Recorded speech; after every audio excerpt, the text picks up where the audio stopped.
साथियों, आज हम प्रोटीन की संरचना बताएंगे आपको कि प्रोटीन की संरचना किस प्रकार से होती है। वैसे हमने प्रोटीन के बारे में 2 वीडियो पीछे डाल रखी हैं, तो आप वहां जाकर के लिंक में देखिएगा। प्रोटीन की संरचना, तो प्रोटीन की संरचना आप जानते हैं कि प्रोटीन एमिनो अम्ल का बहुलक होती है या एमिनो अम्ल की जैव बहुलक होती है। प्रोटीन मीन्स एमिनो अम्ल के बहुलीकरण से बनने वाली श्रृंखला है। तो एमिनो अम्ल जब आपस में जुड़ती हैं तो एमिनो अम्ल आपस में पेप्टाइड बंध से जुड़ी होती हैं। तो किसी भी प्रोटीन में एमिनो अम्ल का जो एक विशेष पैटर्न होता है, विशेष उनकी श्रृंखला होती है। तो किसी भी प्रोटीन में एमिनो अम्ल की विशेष श्रृंखला या विशेष पैटर्न ही प्रोटीन की प्राथमिक संरचना का निर्माण करती है। तो आप समझ गए होंगे। हम सीधे कह दें कि प्रोटीन की रैखिक संरचना, लीनियर स्ट्रक्चर को हम जो है कि प्राथमिक संरचना कहते हैं। ये जो प्राथमिक संरचना है साथियों, यह किसी भी प्रोटीन के गुणों का निर्धारण करती है। किसी भी प्रोटीन का जो गुण होता है उसका ये निर्धारण करती है। तो प्रोटीन में फिर से आपको एक बार फिर से बता देता हूं कि प्रोटीन एमिनो अम्ल की श्रृंखलाओं से मिलकर के बनी होती है और एमिनो अम्ल पेप्टाइड बंध से बनी होती है। तो किसी भी प्रोटीन में एमिनो अम्लों का विशेष पैटर्न जो होता है वह गुणों का निर्धारण करता है। तो हम ये कह सकते हैं कि एमिनो अम्ल की रैखिक संरचना प्रोटीन की प्राथमिक संरचना होती है। साथियों, अगर आप प्राथमिक संरचना जान गए होंगे तो हम इसको एक लीनियर, एक रेखा के द्वारा भी हम इसको दर्शा सकते हैं। इस तरीके से भी इस संरचना को हम क्या दर्शा सकते हैं। अब बात आती है द्वितीयक संरचना की। द्वितीयक संरचना में हाइड्रोजन बॉन्ड आदि के द्वारा, सहसंयोजक बंध के द्वारा ये आपस में जो है कि बीच में क्या होती है, फोल्ड हो जाती है। जिस तरीके से रिंग मुड़ी होती है उस तरीके से ये मुड़ जाती है। इस प्रकार की संरचना को, अगर प्राथमिक संरचना ये बीच में फोल्ड हो जाती है, तो इस प्रकार हम कहते हैं प्रोटीन की द्वितीयक संरचना कहलाती है।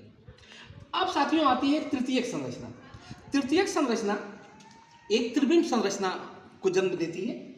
तो इसमें जो द्वितीयक संरचना होती है उसमें सहसंयोजक बंध, वांडर वाल्स बंध, आकर्षण बल आदि या डाइसल्फाइड बॉन्ड आदि के द्वारा यह जो द्वितीयक संरचना होती है वह एक रिंग का रूप ले लेती है।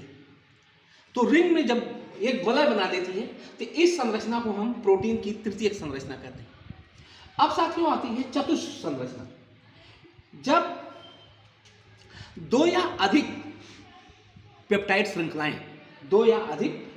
श्रृंखलाएं आपस में मिल करके ऊन के गोले के समान संरचना, त्रिविम संरचना अगर बनाती हैं, ये जटिल संरचना होती है। इस प्रकार की संरचना को हम चतुष्क संरचना प्रोटीन की कहते हैं। आप साथियों देखे होंगे यह एक पेप्टाइड श्रृंखला है। वहीं देखिए ये एक रिंग बनी हुई है पेप्टाइड श्रृंखला की।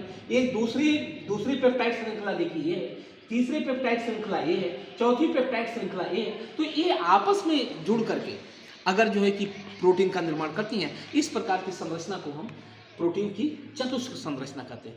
चतुष्क संरचना ये जो है कि बहुत अस्थायी संरचना होती है प्रोटीन की। और एक पॉइंट इसी के साथ साथ साथियों और बता देते हैं, डीनेचुरेशन ऑफ प्रोटीन क्या होता है।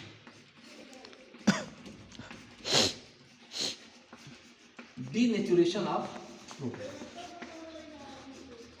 बहुत इंपॉर्टेंट है, बहुत बार पूछा गया है। ये प्रोटीन का विकृतीकरण, डीनेचर, विकृत होना। साथियों आप देखे होंगे अंडे को जब आप उबालते हैं तो वो जम जाता है, या जब हम उसका आमलेट बनाते हैं, जैसे हम तेल में डालते हैं वैसे हो जो है कि अंडे की जो एल्ब्यूमिन प्रोटीन है, साथियों ध्यान दीजिएगा, अंडे में एल्ब्यूमिन प्रोटीन होती है, वो डीनेचर होने के बाद क्या होती है, जम जाती है। तो कहने का तात्पर्य है ये अपनी प्रॉपर्टी, अपने गुण को क्या होता है, नष्ट कर देती है। तो इस गुण को ही जो है कि डेनेचुरेशन ऑफ प्रोटीनों का विकृतीकरण कहते हैं। तो आप समझ गए होंगे, जब भी प्रोटीन को गर्म किया जाता है अम्ल में या क्षार में या लवण के विलयन में जब डाला जाता है तो वो अवक्षेपित हो जाती है, अर्थात अपने गुणों को नष्ट कर देती है। तो इस गुण को प्रोटीन की विकृति संरचना कहते हैं, विकृति गुण कहते हैं, डीनेचर ऑफ प्रोटीन।